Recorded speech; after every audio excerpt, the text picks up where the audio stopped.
somehow this guy was able to come into the house, kill 2 parents and 6 kids all in one house with an axe. Tiny house. Without getting caught at all. And to this day, it's an unsolved murder. Oh, Jesus Christ. And it's just so bizarre. And that was one of the places that, like, yeah. That's Oh, my That's God. it. Yeah, we went super- Oh my God! Look at the fucking sign in front of it. Jesus Christ! They get villisca axe murder house, and it's dripping blood. If you were a neighbor, you'd be like, "Hey, bro, maybe take that fucking change sign that?" down." Yeah, exactly. A little Imagine. insensitive for sure. Yeah. Jesus Christ!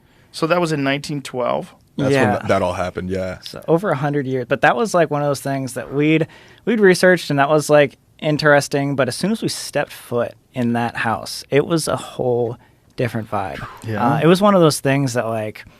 It was one of the few times that we actually had to leave. So halfway, like after doing a little tour with the whole with the tour guide, he was telling us all these stories, and just like being in there was weird. Like our buddy was like feeling like he's gonna throw up, and it was just like really odd. Like that doesn't happen every time, but when it does, it's kind of like.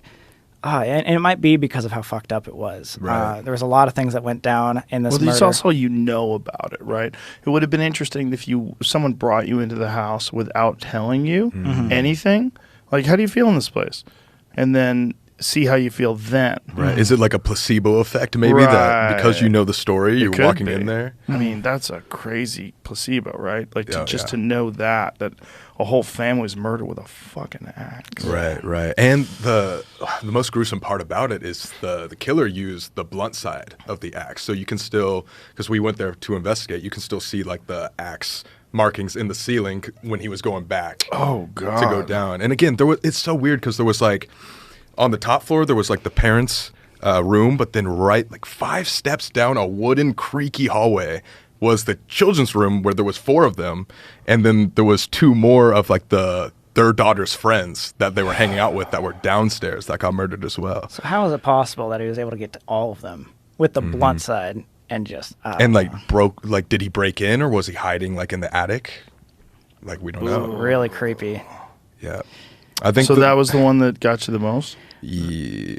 Like that Conjuring. like true crime world is like really messed up, because like again, like the stories you hear too and the allegations of these people is like, oh God, because for that particular ex murder, the little girls downstairs apparently were the last ones getting killed, and because of that, the killer was apparently reported that he like would, and this is like really disturbing, trigger like warning. yeah, like would like unclothe the little girls, and he sat there and he pleasured himself in front of these like dead with like a people. big like slab of bacon.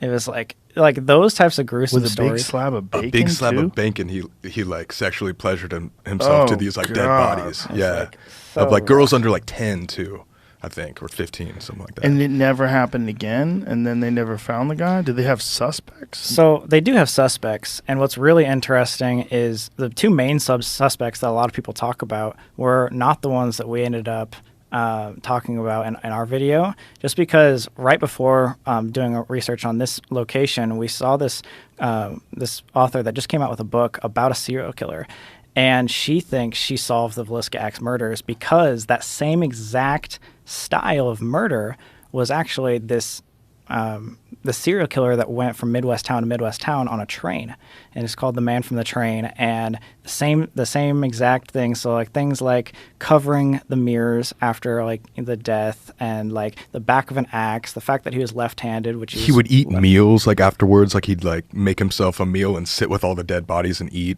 Yeah, cover up every like window because he was like ashamed that if he saw his reflection or something like that. And every single spot that this traveling serial killer went to would cover the windows and do weird things like that, bacon and ritual all that things. stuff. Yeah. So how many different times did this guy supposedly do this? I don't know. I think he did a lot. Like this specific Dozens, serial killer right? did like dozens of times, but the 2 main With suspects, axes. yeah, with axes, which is weird. And then they explained to us why. And this is a little gruesome too, but if you do the sharp side of an axe, it'll get stuck in your skull. But if you destroy the skull with the back side, the blunt side, then you can pick up the axe faster. And it was like, ugh, God, like that's Jesus. so Oh yeah, and we gross. thought like we were gruesome. like maybe he drugged the family beforehand or like chloroformed them or something, and there was no sign of like any any drugs like used. It's so weird. According to the book, The Man on the Train, they describe him for being responsible for up to, feeling certain that Mueller committed 14 family murders totaling 59 victims, less certain varying degrees of his involvement, and another 25 family murders totaling an additional 94 victims. Wow. Oh my god! And there's even one in Germany they think might have been attached to him. Do you have a photo of this guy? I don't think so. I don't think so. So what was his name? Mueller. Like Paul Paul Mueller Mueller. or something? And why did they think it was him specifically? Did he get arrested? I'm just looking at the Wikipedia that breaks down the book. He so just like I have to buy the book. the style of the murders were so similar, and the two other main suspects that they hadn't murdered anybody previously. And so Yeah. this guy just coming in train by train to all these different cities. Yeah, the other suspects were just like not as intense, I guess you could say. Where it was like there was like this one guy named like Jones, I believe, who was just a businessman that maybe had like some rivalry in business with the family, but wouldn't result to like murder for that. And then there was also just like a creepy reverend who was like a peeping Tom sort of character that was just like the town creep that everybody thought it was. Here's the main thing on why I guess they think that. What they think. I don't know if you can read that. It might be a little small. Yeah, according to the Jameses, a number of murders in the period were assumed by local police to be one-off incidents or actually committed by a single person, probably Mueller, based on certain similarities among the crimes.